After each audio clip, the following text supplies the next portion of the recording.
तो मार्वल काफ़ी अच्छे से प्रमोशन कर रहा है एगाथा का, लेकिन यहाँ पे ऑडियंस एगाथा देखने में इंटरेस्टेड नहीं है। उनको तो मज़ा आ रहा है सोनी के यूनिवर्स में, जो कि है वेनम 3 और भी बहुत सारी चीज़ें, लेकिन एगाथा देखने में इंटरेस्ट ही नहीं है यहाँ पे। और मार्वल खूब प्रमोशंस किया जा रहा है। अब ये तो सितंबर आ ही गया है और इसी मंथ आएगी वो टीवी सीरीज़, उसके बाद ही पता चलेगा उसका क्या होने वाला है। लेकिन इन्हीं सब प्रमोशंस के बीच में यहाँ पे दो बड़ी अपडेट आ गई है, एक तो डूम्सडे की और दूसरी स्पाइडरमैन 4 की। तो आज हम लोग दोनों अपडेट को समझने की कोशिश करते हैं कि आखिरकार इन दोनों अपडेट के पीछे की कहानी क्या है। तो सबसे पहले हम लोग शुरुआत करते हैं एवेंजर्स डूम्सडे की।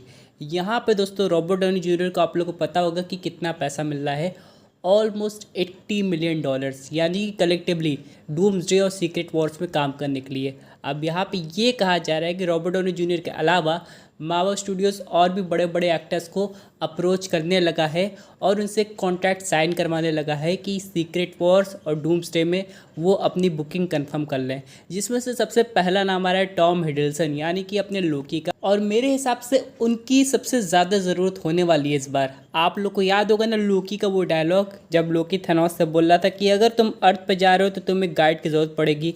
अब इसमें मल्टीवर्स में अगर कोई घूम रहा है तो उसे लोकी से बेटर गाइड कोई मिल ही नहीं सकता भाई, क्योंकि यहाँ पे लोकी गॉड ऑफ स्टोरी हो गया है। वो हर एक टाइमलाइन को अच्छे से देख चुका है, चाहे किसी का पास्ट हो, प्रेजेंट हो या फ्यूचर। इसलिए लोकी का होना तो बहुत ज़रूरी है। लोकी भाई साहब कंफर्म हो गए हैं। और दूसरा सबसे बड़ा नाम आ रहा है टॉबी मैगवायर के स्पाइडरमैन का। हालांकि यहाँ पे टॉबी मैगवायर हम लोग को शायद स्पाइडरमैन 4 में देखने को मिलने वाला है, लेकिन अभी इस अपडेट को बिल्कुल डिनाई कर दिया गया है। लेकिन जो लोग सोच रहे हैं कि यहाँ पे ये मल्टीवर्सल मूवी होगी तो शायद पॉसिबिलिटी बनती है, लेकिन फिलहाल ऑफिशियली ऐसी कोई अपडेट नहीं है कि टॉबी मैगवायर हम लोग को स्पाइडरमैन 4 में देखने को मिलेंगे। पर थैंकफुली वो सीक्रेट वॉर्स में आ रहे हैं। लेकिन अगला नाम यहाँ पे इसमें कोई ऑप्शन ही नहीं है भाई, उनको तो आना ही था, वो है ह्यू जैकमैन के वुल्वरीन को। और यहाँ पे दोस्तों वुल्वरीन का भी काफ़ी मेजर रोल होने वाला है एवेंजर्स सीक्रेट वॉर्स में। लेकिन अभी भी कन्फ्यूजन चल रही है प्रोफेसर चार्ल्स जेवियर्स के कैरेक्टर को लेके, क्योंकि मार्वल आगे जाके कलेक्टिवली म्यूटेंट्स की मूवी बनाने वाला है। और हो सकता है इस बार प्रोफेसर चार्ल्स जेवियर को कोई ऐसा एक्टर मार्वल कास्ट करने की सोच रहा हो जो कि आगे कुछ सालों तक और बढ़ा सके जब हम लोग म्यूटेंट मूवी देखें, क्योंकि हम लोग उस नए चेहरे से फेमिलियर हो जाएंगे उस एवेंजर्स मूवी में। तो अभी तक उनकी कास्टिंग का कंफर्म नहीं है कि मार्वल क्या करने वाला है, क्योंकि सर पैट्रिक स्टुअर्ट की बात करें तो एक परफेक्ट प्रोफेसर चार्ल्स जेवियर हम लोगों ने इतने डिकेड से देख रहे हैं। लेकिन जेम्स मैकॉय जो कि यंगर वर्जन के चार्ल्स जेवियर है, वो अब उनकी जगह ले सकते हैं, लेकिन अभी मार्वल उनको अप्रोच नहीं किया है। लेकिन इसके बाद एक बहुत अजीब सी खबर है, सुनने में काफ़ी वियर्ड लगती है, कि यहाँ पे रॉबर्ट डाउनी जूनियर का जो कॉन्ट्रैक्ट है वो एवेंजर्स सीक्रेट वॉर्स तक है, उसके बाद उनका कॉन्ट्रैक्ट ख़त्म हो रहा है। यानी कि मार्वल अगर एक सॉफ्ट रिबूट करने वाला है तो मार्वल जो अगला डॉक्टर डूम को लाएगा वो कोई और चेहरा होगा। यानी हम लोग समझ सकते हैं दोस्तों कि आगे जाके मार्वल डेफिनेटली कुछ ऐसे यंग एक्टर्स को कास्ट करने वाला है जिन्हें और आगे 10 सालों तक वो खींच सके। अब इसमें ह्यू जैकमैन का भी नाम आता है कि मार्वल अपने एमसीयू में किसी और को लाएगा। हो सकता है हेनरी कैविल का वुल्वरीन हो, लेकिन उनका वो केमियो काफ़ी औसम था। लेकिन क्या वो अपने एमसीयू के वुल्वरीन बनेंगे, इस पे अभी कोई गारंटी मार्वल ने नहीं लिखा है। लेकिन इतने बड़े एक्टर को बस थोड़ी देर के लिए लाना, ये बात हजम नहीं होती है। तो मार्वल कहीं ना कहीं सोचता है कि अगले लॉन्ग टर्म वुल्वरीन के लिए हेनरी कैविल एक अच्छा नाम साबित हो सकते हैं। लेकिन फ़िलहाल हम लोग बात करते हैं एक ऐसी वियर्ड खबर की जो कि सुनने में काफ़ी अजीब लगती है लेकिन सच साबित हो सकती है। या प्लॉट लीक कह लीजिए या कोई एक क्रेजी फैन थ्योरी कह लीजिए।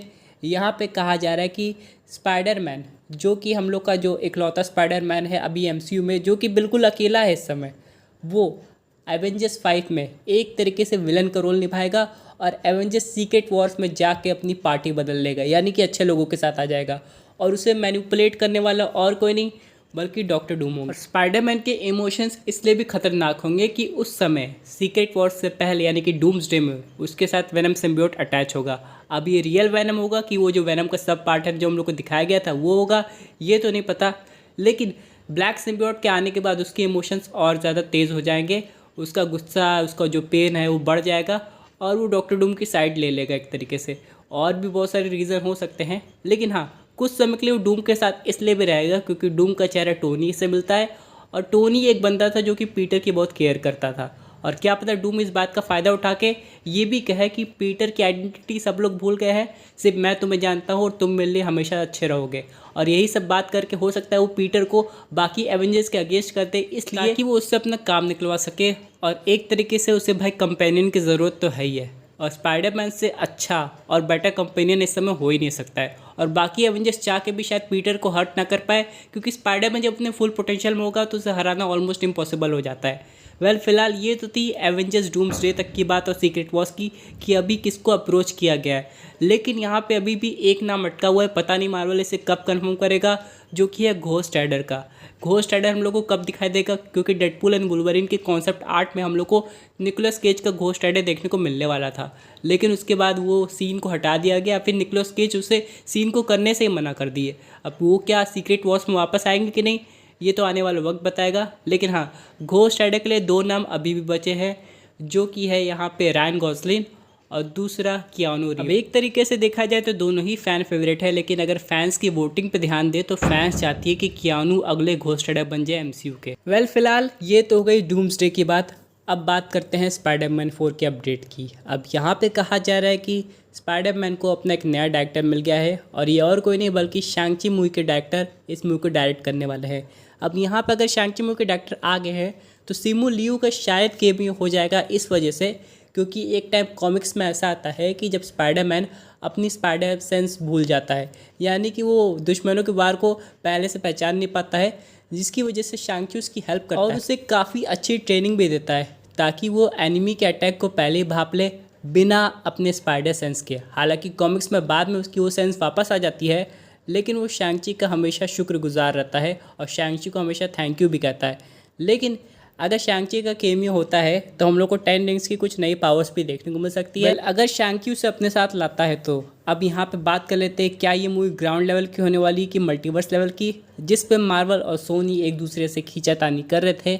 और एक समय ऐसा आ गया था कि सोनी अपना स्पाइडरमैन अपनी यूनिवर्स में वापस लेना चाह रहा था और एमसीयू को नहीं देना चाह रहा था, क्योंकि सोनी को ऐसा लगता है कि अगर वो ग्राउंड लेवल की मूवी बनाएगा, हालांकि किंगपिन, डेयरडेविल, बाकी के एक्टर्स भी होंगे, लेकिन मूवी इतनी नहीं चल पाएगी, क्योंकि नो वे होम की हाइप कुछ ज़्यादा इसलिए हो गई थी क्योंकि वो मूवी मल्टीवर्स के कॉन्सेप्ट पे बेस्ड थी। तो ये कॉन्सेप्ट किस पे होने वाला है ये अभी तक डिसाइड नहीं हुआ है, लेकिन जैसे मूवी की फिल्मिंग आगे बढ़ेगी हम लोग को सब समझ में आ जाएगा। हालांकि एक रिसेंट में एंड्रू गारफील्ड का इंटरव्यू हुआ था, जहां उनसे दोबारा पूछा गया क्या आप स्पाइडरमैन 4 में हैं, तो एंड्रू ने ये कहा कि आजकल लोग कुछ क्लिक्स के लिए कुछ भी बोल देते हैं। अब यहाँ पे कहीं ना कहीं वो इनडायरेक्टली इस बात को डिनाई कर रहे हैं, पर फैंस लोग इनके पैटर्न को दोबारा पकड़ के कह रहे हैं कि ये बंदा वाकई में फिर से झूठ बोल रहा है। अब देखते हैं आगे क्या होगा। लेकिन स्पाइडरमैन 4 की और क्लियर हिंट हम लोग को वेनम 3 के पोस्ट क्रेडिट सीन देखने के बाद मिल जाएगी और हम लोग को पता चल जाएगा कि आखिरकार उस मूवी में क्या हो सकता है। फिलहाल दोस्तों आप लोग कमेंट करके बताइए कि एमसीयू में ऐसा कौन सा सुपर हीरो एग्जिस्ट करता है जो कि इतने पावरफुल डॉक्टर डूम को डिफीट कर सके। जवाब ज़रूर दीजिएगा और हाँ, वीडियो अगर पसंद आई हो तो लाइक कीजिएगा, चैनल पे पहली बार आए तो सब्सक्राइब करके जाइए।